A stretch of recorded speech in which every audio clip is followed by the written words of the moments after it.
मित्रों नमस्कार।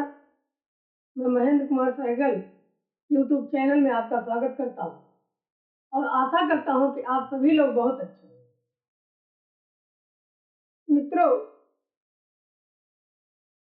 आज हम लोग जीव विज्ञान में सेंट्रोसोम के बारे में अध्ययन करेंगे या तारक काय के बारे में अध्ययन करेंगे। मित्रों, जमीर जिंदा रख कबीर जिंदा रख, जमीर जिंदा रख कबीर जिंदा रख, सुल्तान भी बन जाए तो दिल में फकीर जिंदा रख। हौसले की तरकस में कोशिश का वो तीर जिंदा रख। हौसले की तरकस में कोशिश का वो तीर जिंदा रख। हार जा चाहे जिंदगी में सब कुछ, हार जा चाहे जिंदगी में सब कुछ, मगर फिर से जीतने की वो उम्मीद जिंदा रख। मगर फिर से जीतने की वो उम्मीद जिंदा रख। आइए मित्रों, हम लोग सेंट्रोसोम के बारे में जानेंगे। सेंट्रोसोम की खोज सबसे पहले अगर बात होती है तो सेंट्रोसोम की खोज जो करने वाले थे, देखने वाले थे, सबसे पहले 1883 ईस्वी में 1883 में डब्ल्यू फ्लेमिंग, वाल्टर फ्लेमिंग और इवान बेनेडन ने संयुक्त रूप से देखा। इन्होंने सबसे पहले 1883 में ही कौन कौन, फ्लेमिंग ने और बेनेडन ने, या ब्रेडन कहीं कहीं मिलता है, कहीं कहीं ब्रेडन मिलता है, ब्रेडन, चाहे जो आएगा परीक्षा में। सबसे पहले देखने वाले कौन थे? फ्लेमिंग थे 1883 ईस्वी में और ब्रेडन थे।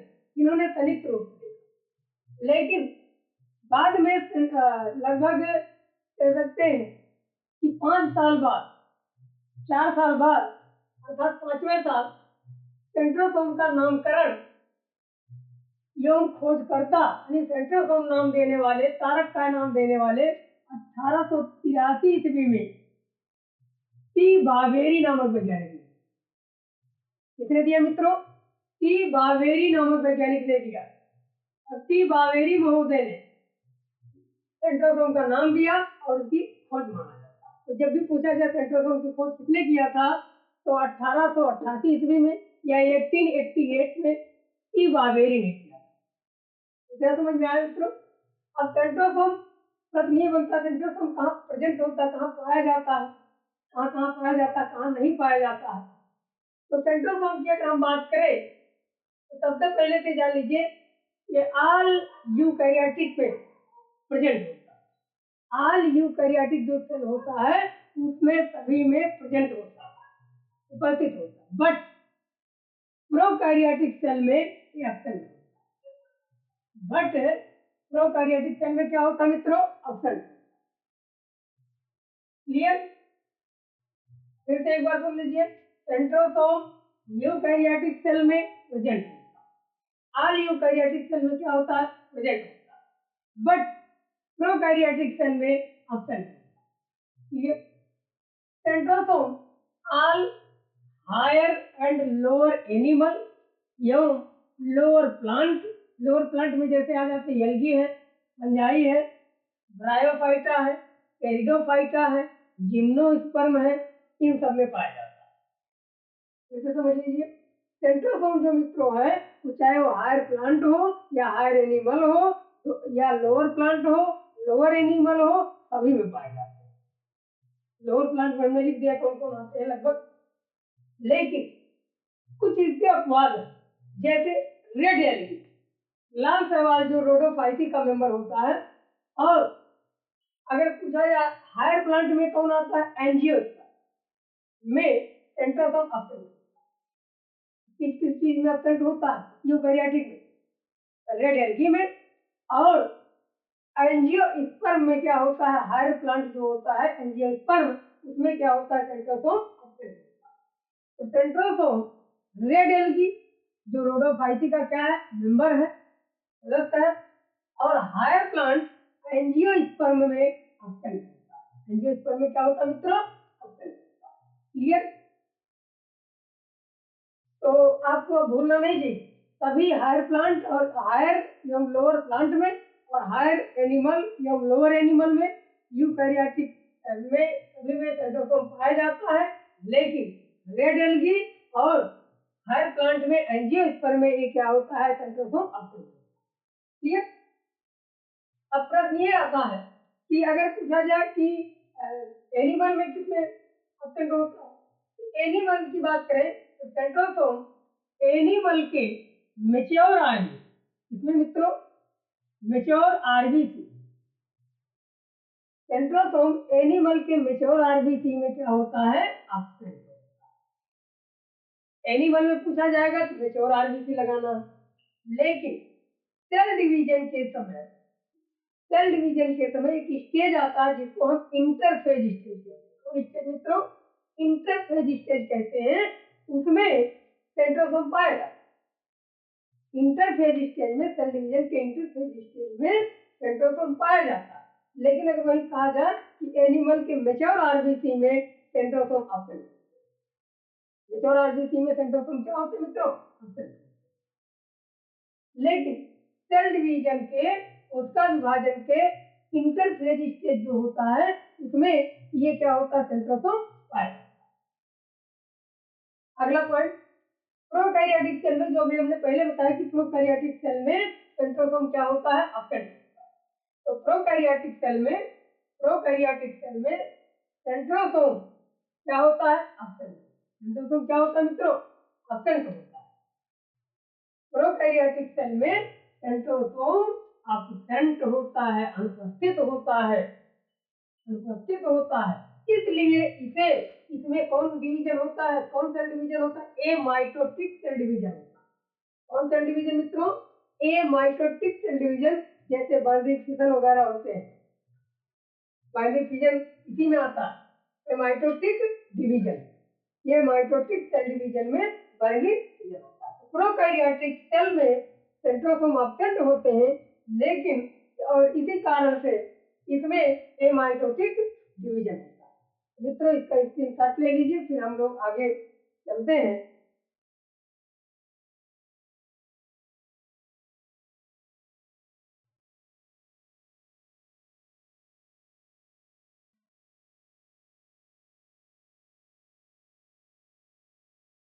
मित्रों हम लोग सेंट्रियोल के स्ट्रक्चर के बारे में जानेंगे। Structure of centriole, structure of centriole, centriole की संरचना या तारक काय की संरचना कह सकते हैं इसको, तारक काय की संरचना। मित्रों देखिए यहाँ जो तारक काय होता है, इसमें देखिए एक बीच में ये हब होता है, तारक काय का हब होता है, और हब से एक रेज निकलती है जिसे हम एस्ट्रल रेज कहते हैं। क्या कहते हैं मित्रों, एस्ट्रल रेज। और अगर यही माइटोसिस की क्रिया पे होता है, माइटोसिस जब सेल डिवीजन होगा तब ये रेज निकलेगी, उसी रेज को माइटोसिस या एस्ट्रल माइटोसिस कहते हैं। एस्ट्रल रेज जो निकलती है ये कहाँ से निकलती है, हब, कहाँ से निकलती है मित्रों, हब से। यहाँ से देखिए निकल रही है, तो इसमें कितनी होती है इसकी संख्या, 9। इसी एस्ट्रल रेज से 3 माइक्रोट्यूब्यूल से जुड़े रहते हैं, तीन माइक्रोट्यूब्यूल से जुड़े रहते हैं, जिसको हम ट्रिपलेट कह सकते हैं। ये ट्रिपलेट होता है, क्या होता है मित्रों, ट्रिपलेट। ट्रिपलेट का मतलब 3 होता है, और ये 9 श्रेणी होते हैं, 9, 9 स्पोक जिसको कहा जाता है, अर्थात 9 एस्ट्रल रेज निकलती हैं, और जो जिससे एस्ट्रल रेज से 3 माइक्रोट्यूब्यूल हमने उसको संकेत में दिया है ए बी सी कर, ए बी सी एक एक है, 3 हो गया। तो ऐसे देखेंगे तो 9 3 27 संख्या अगर पूछ ले, संख्या माइक्रोट्यूब्यूल्स की संख्या कितनी होती है, साइज होगा टोटल इसमें। लेकिन यहाँ जो है 3 माइक्रोट्यूबुल्स होता है और ये 9 ट्रिपलेट होता है। 9 ट्रिपलेट का मतलब 9 है। एक 1 2 3 4 5 6 7 8 9 ट्रिपलेट होता है। इसीलिए 9 + 9 ट्रिपलेट + 0, क्योंकि हब पर कोई जो है वो प्रोटीन या कोई भी चीज नहीं पाई जाती है, इसलिए इसको 0 माना जाता है। ये 9 ट्रिपलेट + 0, इसका सेंट्रोसोम का बहुत पूछा जाता है। वेरी इंपॉर्टेंट है, वेरी इंपॉर्टेंट है, पूछ लेता है कि सेंट्रोसोम की जो स्ट्रक्चर है, संरचना हो कैसे बनी होती है। तो 9 ट्रिपलेट + 0। लेकिन अगर यही आपका सीलिया और फ्लैजिला में बात आ जाए, तो सीलिया में अगर देखा जाए, सीलिया में 9 + 2 होता है। 9 डिप्लेट होता है। 9 डिप्लेट, उसमें 2 होते हैं। यहाँ जो 3 है 1 2 3, यहाँ 3 है 1 2 3, वहाँ कितने होते हैं? 2 होते हैं। इसीलिए कहा जाता है होती लेकिन संख्या कितनी है? 9 ही रेज निकलती है। रेज कितनी निकलती है सीलिया में? 9। लेकिन ये जो है 9 निकलती है, लेकिन कितने होते हैं? डाई होते हैं, 2 होते हैं। इसीलिए यही जो 9 ट्रिपलेट है वो हो जाएगा 9 डिप्लेट। लेकिन बीच में जो होता है वो डाइनिन प्रोटीन पाया जाता है। क्या पाया जाता है मित्रों? Dynein protein. इसीलिए वहां सीलिया में जो हो जाएगा 9 + 2, 9 डिप्लेट +2, ये हो जाएगा। जो 9 ट्रिपलेट यहाँ है +0 है, वहां 9 डिप्लेट +2 हो जाएगा। लेकिन फ्लैजिला में अगर देखा जाए, फ्लैजिला में यही है 9 जो है डिप्लेट +0 हो जाएगा। 9 डिप्लेट +0, थोड़ा सा अंतर है, क्योंकि वहां भी हब में कोई जो है डाइनिन प्रोटीन नहीं पाई जाती है, इसलिए जो है फ्लैजिला में 9 + 0 हो जाएगा। ठीक है, 9 डिप्लेट +0। तो अभी आगे जानेंगे इसके बारे में। मित्रों आइए, सेंट्रोसोम का सेंट्रियोल्स का टीएस काटने पर हमें साइकिल की पहिया की तरह, साइकिल की पहिया ऐसा होता है चक्र, बहरहाल वहां 24 तीलियां होती है, यहाँ 9 तीली समझ लो। यहाँ कार्ट व्हील जिसको कहा जाता है स्ट्रक्चर बनाती है, स्ट्रक्चर दिखाई देती है।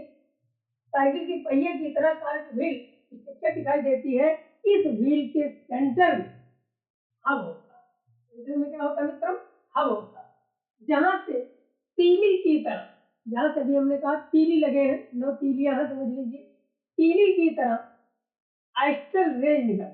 और रेज मित्रों आइस्ट्रल रेज निकलता है, और यही आइस्ट्रल रेज बाद में क्या करता है कि माइटोसिस की क्रिया भाग लेता है और जगह भाग लेता है। अगला पॉइंट देखिए, व्हील के पेरिफेरल पर, व्हील के चक्र के पेरिफेरल का मतलब यहाँ किनारे पर, पेरिफेरल का मतलब क्या है? किनारे। कहाँ पर भैया? किनारे पर 9 सेट ऑफ ट्रिपलेट, ट्रिपलेट के कितने सेट होते हैं? 9 सेट का अरेंजमेंट होता है। लेकिन सेंटर में कोई ट्रिपलेट नहीं होता, समझ लीजिएगा, वेरी इंपॉर्टेंट है। यानी जो ये चक्र है, एस्ट्रल रेज का जो चक्र है, ये यानी पहले से जान लीजिए सेंट्रियोल का जब टीएस काटेंगे, ट्रांसफर क्या कहते हैं, ट्रांसफर सेक्शन जब काटेंगे, साइकिल के पहिए की तरह, साइकिल के चक्र की तरह संरचना दिखाई देगी। और उस संरचना को हम जो है बीच, संरचना का बीच में जो है वो हब होता है, जहाँ से तीलियों की तरह संरचना निकलती है। तीली जैसे 9, यहाँ 9 तीलियां लगी हैं, इसे एस्ट्रल रेज। लेकिन यहाँ जो है इस व्हील के चक्र के पेरिफेरल पर, किनारे पर 9 सेट अब ट्रिपलेट, यानी 9 सेट किनारे पर, सभी जितने स्टेल रेज हैं सब पर 1 2 3 4 5 6 7 8 9, 9 सेट ऑफ ट्रिपलेट का अरेंजमेंट होता है। लेकिन सेंटर में कोई ट्रिपलेट नहीं होता। आइए मित्रों नोट में जानते हैं, और सेंट्रल में कोई ट्रिपलेट नहीं होता है, इसलिए सेंट्रोसोम में 9 set of triplet +0, 9 set of triplet plus क्या होता है? 9 प्लस क्या होता है? 0, है ना? 9 सेट ऑफ ट्रिपलेट +0 हो जाता है, अर्थात 9 + जीरो का अरेंजमेंट। ट्रिपलेट में ट्रिपलेट जो होता है किसका बना होता है मित्रों? माइक्रोट्यूबुल्स का। ट्रिपलेट किसका बना होता है? माइक्रोट्यूबुल्स का बना होता है। इसलिए इसमें एक प्रोटीन पाई जाती है जिसे हम ट्यूबुलिन प्रोटीन कहते हैं। कौन प्रोटीन मित्रों?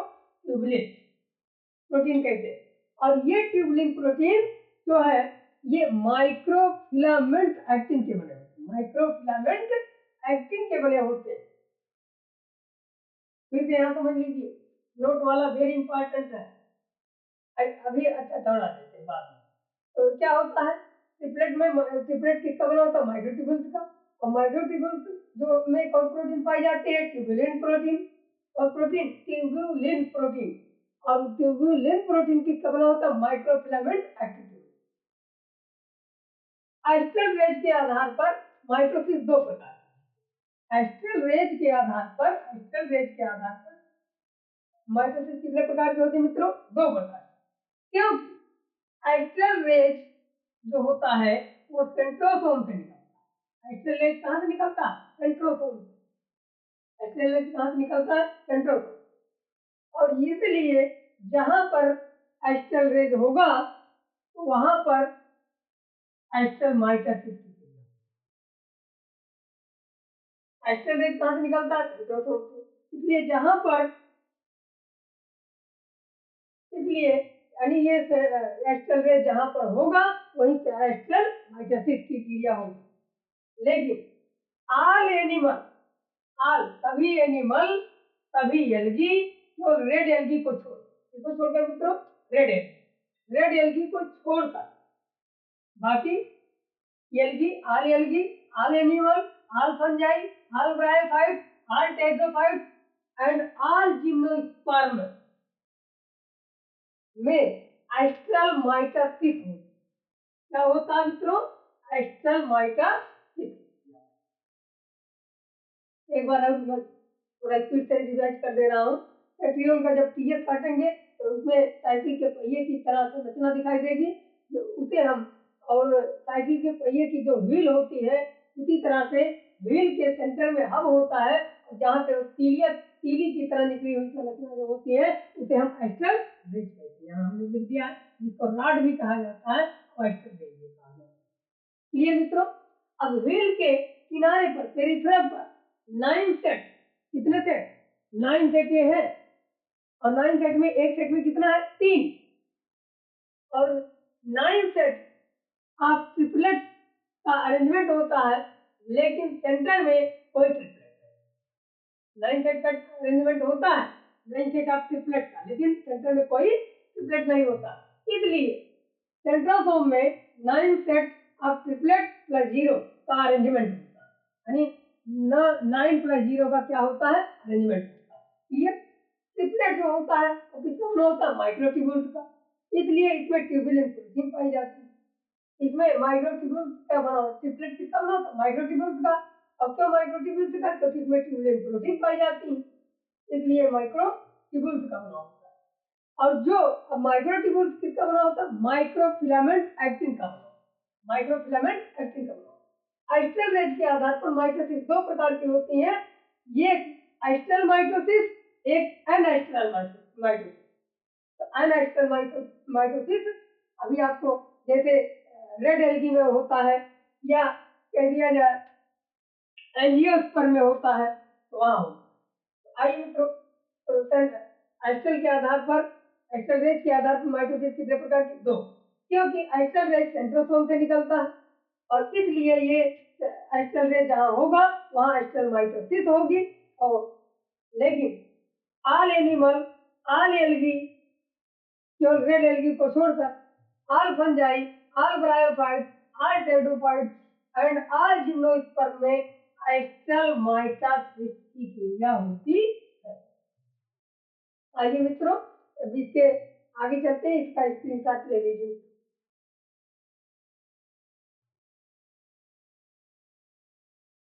हमेशा ज्यादा करो, आप लोगों के लिए है मित्रों। कोशिश हमेशा ज्यादा करो, जीतेंगे हम, ये वादा करो, किस्मत भी रूठे, पर हिम्मत न टूटे, मजबूत इतना ज्यादा कर। आइए मित्रों, हम लोग उसमें कुछ छूटा हुआ था कि आपको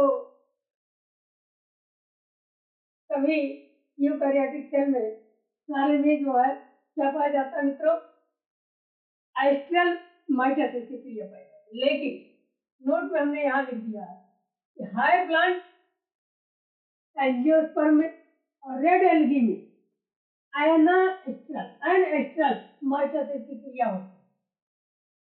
कौन क्रिया? एंजियोस्पर्म में हायर प्लांट जो एंजियोस्पर्म होता है, हायर प्लांट में कौन आता है? एंजियोस्पर्म। एंजियोस्पर्म में और रेड एल्गी में एनास्ट्रल माइटोसिस की क्रिया होती है।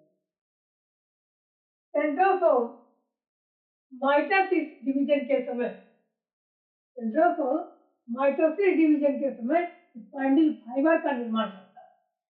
इसका निर्माण करता है मित्रों, स्पाइंडल फाइबर का निर्माण करता है।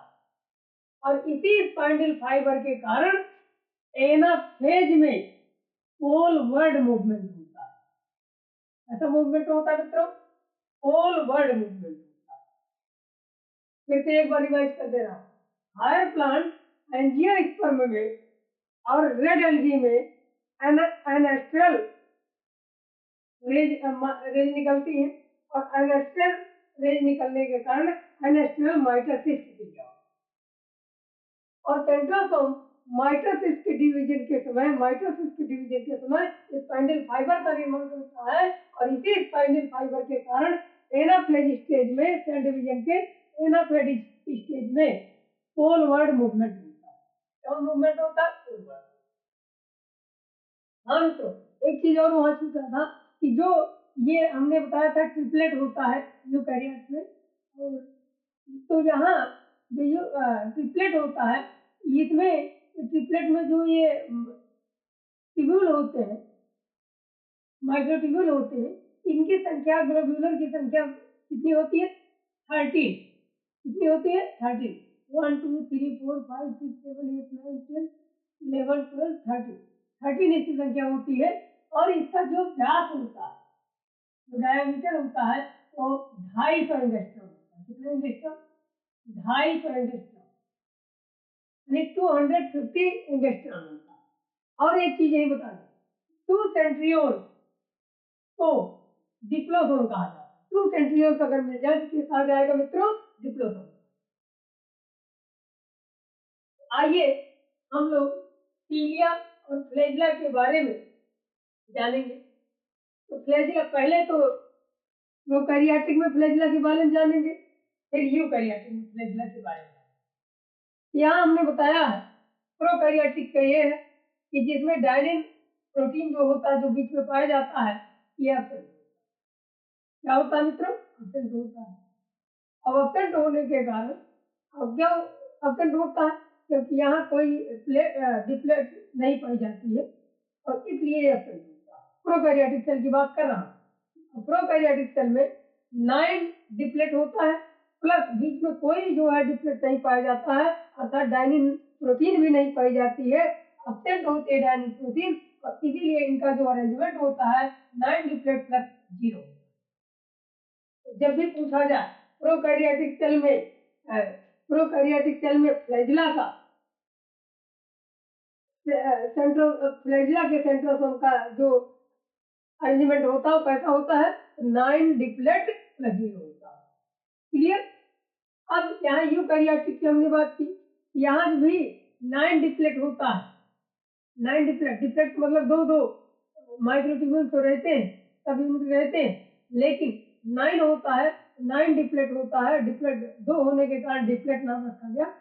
9 डिप्लेट प्लस बीच में एक डिप्लेट होता है, एक सेट होता है, और इसीलिए, और ये जो बीच वाला है, इसमें डायनिन प्रोटीन पाया जाता है। कौन प्रोटीन? डायनिन प्रोटीन प्रेजेंट होता है, और प्रोकैरियोटिक में डायनिन प्रोटीन एब्सेंट होता है। क्लियर? अब यहाँ पर देख लेते हैं कि फ्लैजिला ऐसा ऑर्गन है मित्रों, लोकोमोटरी है। फ्लैजिला लोकोमोटरी ऑर्गन है, इससे मूव करते हैं। प्रोटोजोफाइलम के मेंबर वगैरह जितने हैं सब में फ्लैजिला पाया जाता है। यहाँ प्रोकैरियोटिक सेल के फ्लैजिला के किनारे पर 9 डिप्लेट सेट होते हैं। 9 डिप्लेट क्या होते हैं? सेट। और सेंटर में कोई सेट नहीं। प्रोकैरियोटिक की बात अभी हमने बताया कि सेंटर में कोई डिप्लेट नहीं होता, कोई सेट नहीं होता है और इसीलिए डायनिन प्रोटीन एब्सेंट होता है। क्लियर? इसलिए प्रोकैरियोटिक सेल के फ्लैजिला का अरेंजमेंट जो होता है वो 9 डिप्लेट प्लस कितना होता है? 9 डिप्लेट प्लस 0 होता है। क्लियर? और फ्लैजिला इन यूकैरियोटिक सेल, अब यूकैरियोटिक सेल में फ्लैजिला कैसा है ये हमने अभी बता दिया। यूकैरियोटिक सेल में फ्लैजिला में के किनारे पर डिप्लेट 9 सेट होते हैं। डिप्लेट कितने सेट होते हैं? 9। 1 2 3 4 5 6 7 8 9 10 1 2 3 4 5 6 7 8 9 9 डिप्लेट 9 सेट होते हैं और बीच में एक सेट डिप्लेट होता है और इसलिए यूकैरियोटिक फ्लैजिला का अरेंजमेंट जो होता है वो 9 डिप्लेट होता है प्लस 2।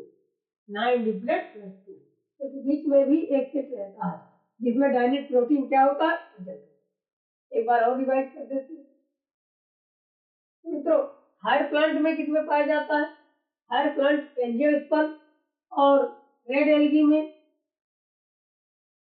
रेड एल्गी में जो रेड एल्गी में जो रोडोफाइटिका मेंबर है इनमें अनएस्ट्रल माइटोसिस की क्रिया होती है। सेंट्रोसोम माइटोसिस डिवीजन के समय स्पाइंडल फाइबर का निर्माण करता है। यही स्पाइंडल फाइबर बाद में सेल डिवीजन में एनाफेज स्टेज में पोलवर्ड मूवमेंट का काम करता है। क्लियर? अब सीलिया और फ्लैजिला की यहाँ बात कर ले तो प्रोकैरियोटिक सेल की जो फ्लैजिला होती है वो पहली बात फ्लैजिला कैसा ऑर्गन है? लोकोमोटरी ऑर्गन है। और प्रोकैरियोटिक सेल के फ्लैजिला के किनारे पर 9 डिप्लेट, कितने डिप्लेट? 9 डिप्लेट। डिप्लेट मतलब दो दो माइक्रोट्यूब्यूल्स हैं तो 9 डिप्लेट सेट होते हैं और सेंटर में कोई सेट नहीं होता है इसीलिए इसका जो अरेंजमेंट प्रोकैरियोटिक सेल में फ्लैजिला का अरेंजमेंट होता है तो 9 doublet plus 0। 9 doublet plus 0। Clear? Flagella in eukaryotic cell में जो फ्लैजिला का अरेंजमेंट होता है तो यहाँ किनारे पर 9 डिप्लेट होता है, बीच में एक सेट होता है इसीलिए यहाँ जो इसका अरेंजमेंट होता है 9 डिप्लेट प्लस इसका सेट कैसा होता है? 9 doublet plus 2। 9 doublet plus 2 eukaryotic cell में फ्लैजिला का अरेंजमेंट ऐसा होता है 9 डिप्लेट प्लस 2। मित्रों और एक चीज यहाँ बता दिए दो सेंट्रियोल से क्या क्या कहा जाता है? डिप्लोसोम। बताइए माइक्रोट्यूब्यूल्स के डिस्टेंस कितना होता है? इसका जो डायमीटर होता है कितना होता है? 250 एंगस्ट्रॉम। कितना होता है मित्रों? 250 एंगस्ट्रॉम। और इसकी संख्या कितनी होती है? 13 ग्लोब्यूलर सब यूनिट। 13 ग्लोब्यूलर सब यूनिट। ये मित्रों इसका स्क्रीनशॉट ले लीजिए फिर हम लोग आगे।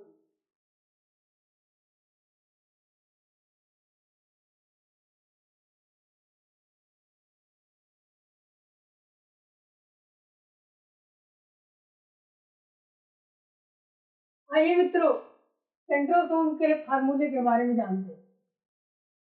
बावेरीजी सेंट्रोलाए, बावेरीजी सेंट्रोलाए लोअर प्लांट अनमोल कहा है, ट्रिपल सेंटर हब बनवाए,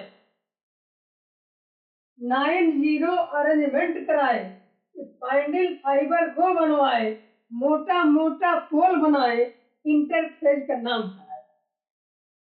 वंस अगेन एक बार फिर सुन लीजिए। बावेरीजी सेंट्रोलाए लोअर प्लांट अनमोल कहा है, ट्रिपल सेंटर हब बनवाए, 9 अरेंजमेंट कराए, स्पाइंडल फाइबर को बनवाए, मोटा मोटा पोल बनवाए और इंटरफेज का नाम बनाए। ये सारा मूवमेंट इंटरफेज स्टेज में होता है। आइए मित्रों तो बावेरी जी सेंट्रोसोम की खोज किसने किया था? सी बावेरी 1888 1888 और सेंट्रोसोम की खोज किए थे।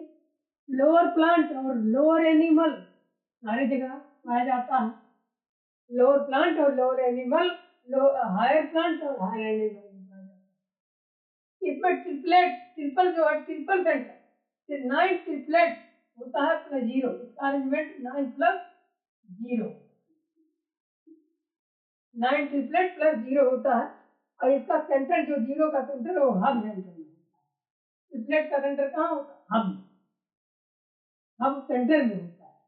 और इसका अरेंजमेंट कैसा होता है? 9 प्लस 0 अरेंजमेंट होता है, 9 प्लस 0। और इसमें स्पाइंडल फाइबर का निर्माण होता है। किसका निर्माण होता है मित्रों? स्पाइंडल फाइबर का निर्माण होता है। मोटा मोटा पोल बनाए, मोटा से होता है माइटोसिस। तो माइटोसिस में के एनाफेज स्टेज में, माइटोसिस के एनाफेज स्टेज में पोलवर्ड मूवमेंट होता है। तो माइटोसिस के एनाफेज स्टेज में पोलवर्ड मूवमेंट होता है। और ये सारी प्रक्रिया इंटरफेज स्टेज में होता है। किसमें होता है मित्रों? इंटरफेज स्टेज में। एक बार और सुन लीजिए। कावेरी जी सेंट्रोलाई लोअर प्लांट अनमोल कहाय ट्रिपल सेंटर हब बनवाए 9 जीरो अरेंजमेंट कराए स्पाइंडल फाइबर को बनवाए मोटा मोटा पोल बनाए और इंटरफेस का नाम कराए। सेंट्रोसोम की खोज 1888 में टी बावेरी ने किया। कहाँ पाया जाता है? Lower plant, lower animal, higher plant, higher animal में पाया जाता है। क्लियर? आइए, इसमें ट्रिपल जो होता है 9 ट्रिपलेट प्लस 0 का क्या होता है? अरेंजमेंट होता है। तो ट्रिपल का ट्रिपलेट सेंटर हब, ट्रिपलेट का सेंटर जो है हब कहाँ रहता है? हब कहाँ रहता है? सेंटर में। ट्रिपलेट का सेंटर कहाँ रहता है? हब। ट्रिपलेट का हब कहाँ है? सेंटर में। और इसका अरेंजमेंट कैसा होता है? 9 प्लस 0 अरेंजमेंट होता है। 9 ट्रिपलेट प्लस 0 अरेंजमेंट होता है। स्पाइंडल फाइबर का निर्माण करता है। और स्पाइंडल फाइबर का निर्माण कब होता है?